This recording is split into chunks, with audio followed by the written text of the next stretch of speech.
Ben, écoutez, on parle avec la présidente du conseil d'administration là, du refuge Madawaska, Michèle Lévesque. Vous avez souligné donc un 10e anniversaire, alors le temps passe vite, là. Le temps passe vite et les choses ont bien, bien changé, oui. On a parti quand même de loin, puis en 10 ans, on a accompli beaucoup de choses. Peut-être nous parler un peu, selon vous, votre présence, qu'est-ce que ça a changé justement là au Madawaska d'avoir le refuge maintenant établi ici, là? Qu'est-ce que ça a changé? J'espère que ça a changé ce que le monde pense d'abandonner des animaux. J'espère qu'on a apporté quelque chose de positif, puis qu'on a informé les gens, puis que on a aidé les animaux dans la région.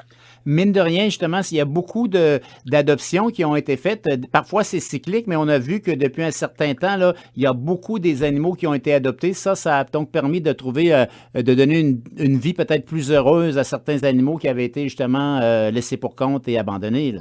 Absolument. Et on a quand même un bon roulement. On peut pas chialer, là. Aussitôt que les animaux rentrent et sont prêts pour adoption, la plupart du temps sont adoptés. C'est rare qu'il y ait des animaux qui restent très, très longtemps, là. En tant que tel, avez-vous une statistique, par exemple, du nombre d'animaux qui auraient peut-être pu être adoptés durant cette première décennie? Écoute, je sais pas exactement, là, mais je te dirais que ça doit être au-dessus de 2000, certains.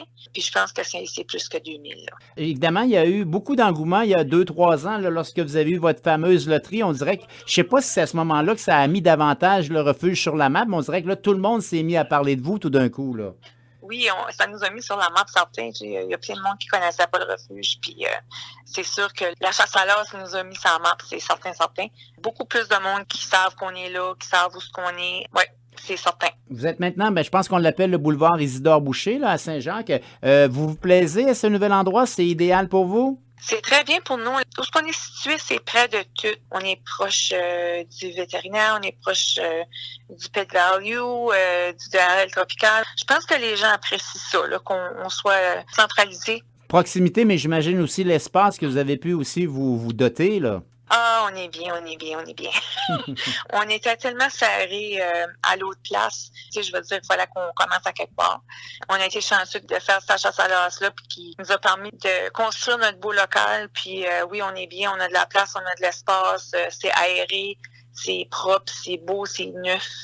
Les femmes qui travaillent au refuge gardent ça très, très propre. Fait qu'on est très bien. Parlez-nous un peu, vous avez glissé le mot financement tout à l'heure. Donc, les gens, il ne faut pas qu'ils pensent que votre loterie, là, la chasse à l'as, que vous êtes correct pour la vie avec ça, là, parce qu'il y a des besoins financiers annuels, il y a eu votre construction. Donc, comment ça va là, pour le financement? Nous, l'argent qu'on a ramassé avec la chasse à l'os a été en grande partie pour notre construction. On n'est pas à dernière scène.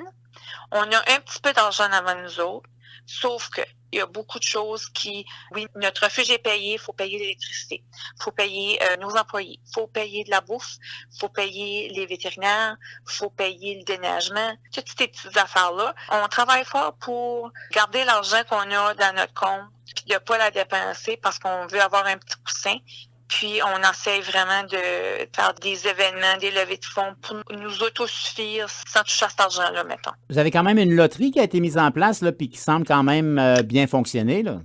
Oui, ça fonctionne bien. On va essayer de faire monter ça un petit peu, là, mais ça va quand même bien. Puis, ça aide beaucoup. Là, c'est ça, on a de l'argent qui rentre à toutes les semaines. Fait que ça aide là, à prévoir, à budgéter, puis tout ça.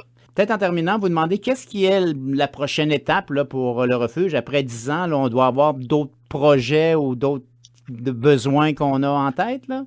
Premièrement, la prochaine étape, ça va être de devenir SPCA, vraiment être reconnu par la province, puis se merger à toutes les autres SPCA de la province. Après ça, on travaille sur surtout des activités d'éducation puis de sensibilisation. C'est vraiment vers là qu'on veut aller.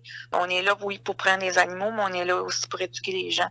C'est plus vers là, je pense qu'on va s'aligner. Qu'est-ce que ça voudrait dire de plus pour vous de devenir SPCA? Tu sais, au lieu d'être seul dans un petit coin, on fait partie d'une entité. On a plus de ressources peut-être un petit peu, puis plus de gens sur qui compter, puis c'est comme faire partie d'une famille, genre. Là. Peut-être que vous allez souligner le 10e à un moment donné qu'on se disait, là? Oui, c'est ça. On va souligner ça cet été. Donc, cet été, il va y avoir une fête, probablement en juin. En tout cas, rester à l'affût sur notre page Facebook et tout ça.